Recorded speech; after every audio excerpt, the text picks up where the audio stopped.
بسم الله الرحمن الرحيم وصباح نما سبتيها كوب iyo tobanka bisha Oktoobar sanadka 2025 oo ku beegan 19 bisha Rabiicul Thani sanadka 1447 taariikhda hijriyada ku soo dhawaada mar kale iyo barnaamijkii xulashada wararka qodobada saaka barnaamijka aan idinku haynana waxa kamid ah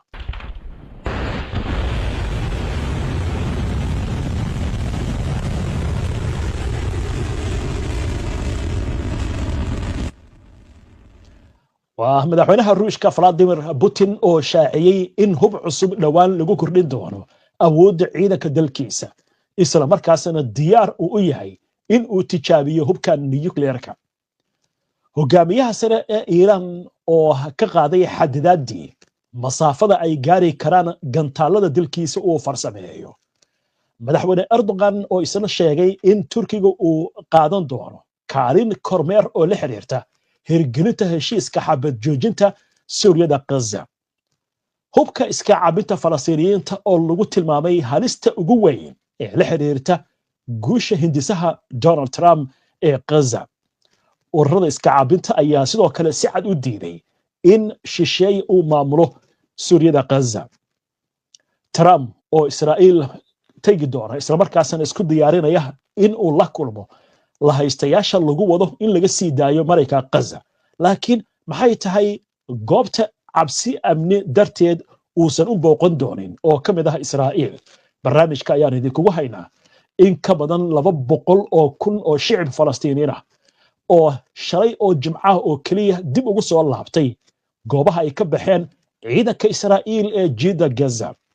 booliiska Hamas oo lagu arkay wadooyinka Gaza si ay u sugaan ammaanka shacabka iyo hantidooda Hindiya oo dib u faratay safaaradeedii Afghanistan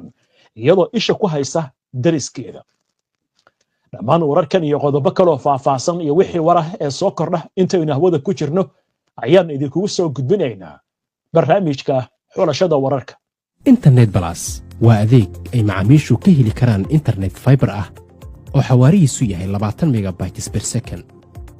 ayna la socdaan rasiifar ay ku jiraan in ka badan 4,000 oo kanaal iyo 100 daqiiqado oo ah ku hadal bilaash ah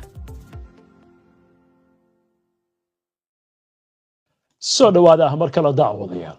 si aad u hesho wararka barnaamijyada iyo macluumaadka aynu halkan ka soo gudbino haddii aad ku cusub tahay baraheena bulshada amaba horay aadan ugu xirnayn hadda ku soo biir waadna ku mahadsantihiin daawashada barnaamijka saaka waxaynu ku bilaabaynaa xiisadaha nuclearka la xiriira ee caalamka oo si weyn u sii kordhaya dhinaca kalena war ka soo baxay madaxweynaha Ruushka Vladimir Putin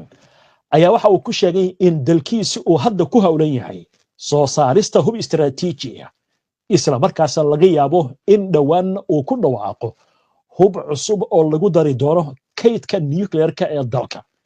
isagoo tilmaamay in tartanka hubka nuclearka ee caalamka oo horeyba u bilowday Putin oo jimcihii hadal ka jeediyay dhamaadka shirmadaxeedka dalalkii horey uga tirsanaa midowgii Soviyeeti oo lagu qabtay caasimadda dalka Tajikistan ee Dushanbe ayaa waxa uu yiri horumarka aan ka sameynay nidaamyada difaaca nuclearka ayaa ah mid ka sareeya dal kasta oo kale oo haysta hubka nuclearka waxaan si firfircoon u horumarinaynaa dhammaan arrimahani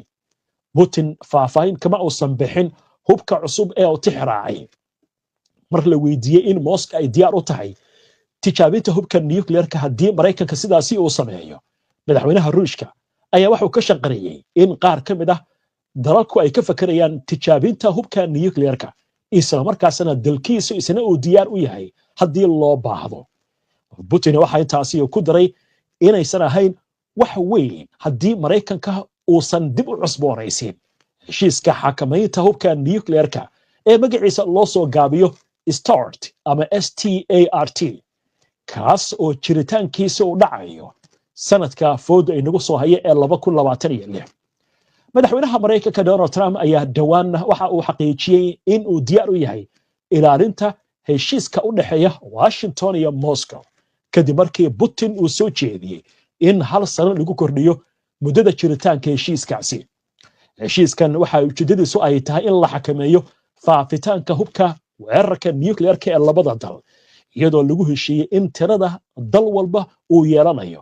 gantaalada riddada dheer iyo kuwa laga rido maraakiibta quusa iyo in madaxyada nuclearka ee loo adeegsado hubka ay ahaadaan kuwa aan ku badnayn dhinacyadaasi oo ku eg xadka lagu heshiiyey heshiiskan oo la saxiixay sanadkii 2010 wuxuu xadidayaa in labada dhinac ay haystaan ugu badnaan 1550 madaxyada nuclearka iyo 800 oo gantaal iyo diyaaradaha culus ee istaraatiijiga kuwaasi oo loo adeegsanayo in markaa weerarada lagu qaadi karo bishii January Trump wuxuu muujiyay rabitaankiisa ah in la gaaro hub dhibis nuclearka in wadahadal lala galo Moscow iyo Beijing wuxuuna ku amray aqalka Pentagonka in ay horumariyaan nidaamyada difaaca gantaalada ballaaran ee Mareykanka ee loo yaqaan Golden Dome waqtahay halkaas aynu kaga gudubno markan xagga Tehran aynu eegno halkaasi oo wararka ka imaanaya ay sheegayaan in go'aan weyn uu qaatay hogaamiyaha sare ee Iran Ayatollah Ali Khamenei kaasi oo la xiriira masaafada ay ku xadidnaayeen inay gaaraan gantaalada Iran warbixin amurahan ku aadan waxa soo jeedinaya wariyahayaga Yahya Ciise Ahmed Barqash Ardistani oo ka tirsan guddiga amniga qaranka iyo siyaasadda arrimaha dibadda ee baarlamaanka Iran ayaa sheegay in dalkiisu dhammaan uu qaaday xayiraadihii saarnaa masaafada ay gaari karaan gantaalada balastiga ee Iran isagoo sheegay in go'aankan la gaaray kadib markii uu amray hogaamiyaha guud ee dalkaasi Ayatollah Ali Khamenei xilli ay sii kordhayso xiisadda Iran kala dhaxaysa Mareykanka iyo Israa'iil Ardistani oo arintani ka hadlayay ayaa yiri hogaamiyaha sare waxa uu horey xadidaad ugu sameeyay masaafada gantaalada ilaa 2200 oo kiiloomitir sababo gaar ah awgeed balse dhammaan xayiraadahaasi hadda waa la qaaday isagoo intaas ku daray in Iran ay sii wadi doonto horumarinta barnaamijyada gantaalada ilaa heer kasta oo ay u aragto inuu laga maarmaan u yahay amniga qaranka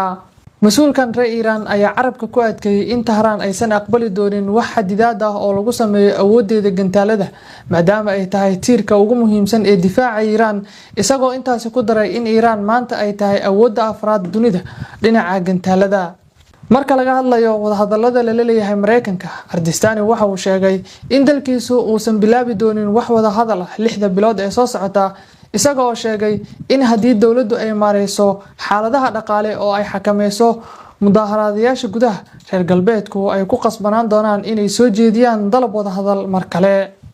Ardistani oo hadalkiisa sii wata ayaa yiri mas'uuliyiinta reer galbeedku waxay aaminsan yihiin in dib u howlgelinta nidaamka degdega ah ee cunaqabataynta qaramada midoobay uu keeni doono hoos u dhac nolosha bulshada iyo kororka caro shacabka ka timaada oo wadooyinka u soo saarta balse haddii siyaasaddaasi ay fashilanto caasimadaha reer galbeedku waxa ay u badnaan doonaan in mowqifkooda Tehran ay bedelaan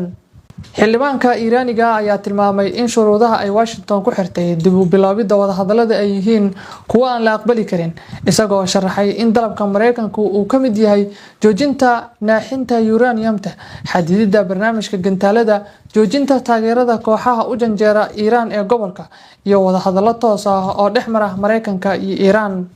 aqbalaada shuruudahaas ayuu ku sheegay inay tahay isdhiibid ka hor inta aan la gelin wada hadallada sida uu yiri Ahmed Barqash Ardistani oo ka tirsan guddiga amniga qaranka iyo siyaasadda dibadda ee baarlamaanka Iran mar uu ka hadlayay dejinta nidaamka dib u soo rogidda cunaqabataynta xildhibaanka Iiraaniga waxa uu sheegay in Yurub ay noqotay aalad gacanta Mareykanka ku jirta isagoo intaasi raaciyay in cadaadiska Washington ee midowga Yurub uu sababay in nidaamkaas la dhaqaajiyo inkastoo Iran iyo hay'adda caalamiga ee tamarta atomikada IAEA ay gaareen heshiis ay dhexdhexaadisay Masar marka laga hadlayo faylka nuclearka Ardistani waxa uu sheegay in Tehran aysan ka bixi doonin heshiiska ka hortagga faafitaanka hubka nuclearka ee loo yaqaano NPT isagoo carabka ku adkeeyay in Iran aysan doonaynin inay soo saarto bom nuclear ah balse ujeedadeedu ay tahay ballaarinta isticmaalka tamarta nuclearka ee dhinacyada caafimaadka beeraha wadooyinka iyo adeegyada kale waxa uu ugu baaqay hay'adda tamarta atomikada ee Iran inay kordhiso daahfurnaanta oo shacabka ay ku wargeliso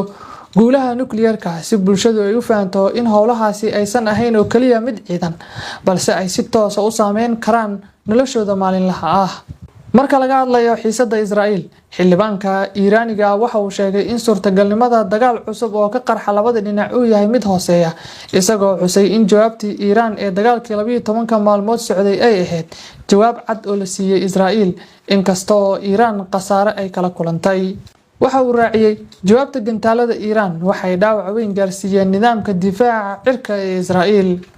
Ardistani waxa uu sheegay in Mareykanka iyo Iiraan ay tahay inay aqbalaan inay ku jiraan colaad socotay in ka badan 47 sano iyadoo oo midkoodna uusan awoodin inuu meesha ka saaro kan kale isagoo intaas ku daray in la gaaray waqtigii la heli lahaa qaab dhab ah oo wada noolaansho ama iskaashi lagu gaari karo waxa uu xusay in Iiraan ay tahay inay dhaqaaqdo Trump kadib si kasta oo suurtagal ay ugu tahay isagoo sheegay in loo baahan yahay in la qaado siyaasad ku wajahan nidaamka isbedbedelka badan ee Washington ee ku wajahan Tehran Yaxya Ciise HBN Online TV وهجاج يحيى آد بدو ما حسنتها هاتن نيو دلهي iyo Kabul oo xiriir dhanka diblomaasiyadda oo ay yeeshaan si xoojinaya aynu eegno dowladda waddanka Hindiya ayaa sare u qaaday xiriirka ay la leedahay Afghanistan kadib markii ay ku dhawaaqday in ay dib u furayso safaaradeedii magaalada Kabul tani waxay ka dambeysay kadib markii Taliban ay la wareegeen talada dalkaasi sanadkii 2021 wasiir ka tirsan xukuumadda Afghanistan ayaa xaqiijiyay in dalkiisa uu dirayo diblomaasiyiin kuwaasi oo tagi doona New Delhi si ay u adkeeyaan xiriirka labada dal Hindiya waxay xirtay safaaradeedii ka dambixitaankii ciidanka NATO ee Mareykanku hogaaminayay laakiin sanadkii 2022 ayay dib u furtay xafiis yar oo diiradda saara ganacsiga caafimaadka iyo gargaarka bini'aadantinimo go'aankan cusub ayaa yimid intii lagu jiray kulamo u dhaxeeya wasiirka arrimaha dibadda ee Hindiya Subrahmanyam Kashinjankar iyo digiisa Afghanistan Amir Khan Muttaqi oo booqasho 6 maalmood ku tagay magaalada New Delhi Muttaqi oo ah mas'uulka Taliban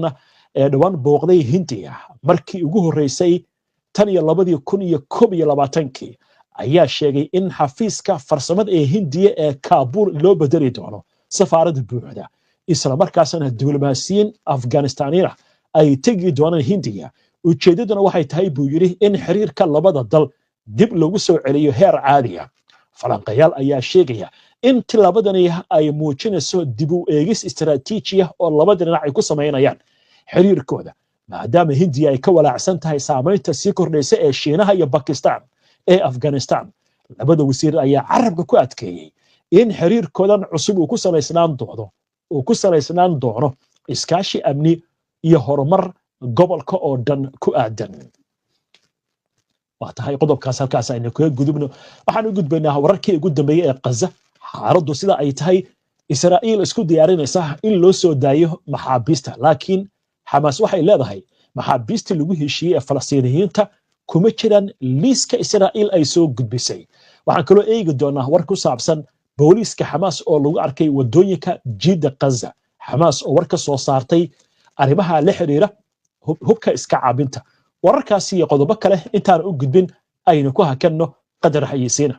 qari online waxa uu diyaar idin leeyahay barashada maadooyinka quraanka kariimka higaada iyo asaasiyaadka diinta islaamka iyadoo ardaygu uu helayo hal week oo tijaabo ah inta uusan arday si rasmi ah uga noqon xarunta taasoo ah waxyaabaha ay gaarka la yihiin macallimiintu waa khuburo macallinka ugu yarna waxa uu leeyahay 5 sano oo khibrada waalidka ubadku u dhigtaan isagana free wuu ku baran karaa haddii uu u baahan yahay iyaduna waa fursad kale oo waalidku uu ka helayo qari online haddaba si aad uga faa'iidaysato casharada qari online la xiriir ciwaanada iyo telefoonada shaashada kaaga muuqda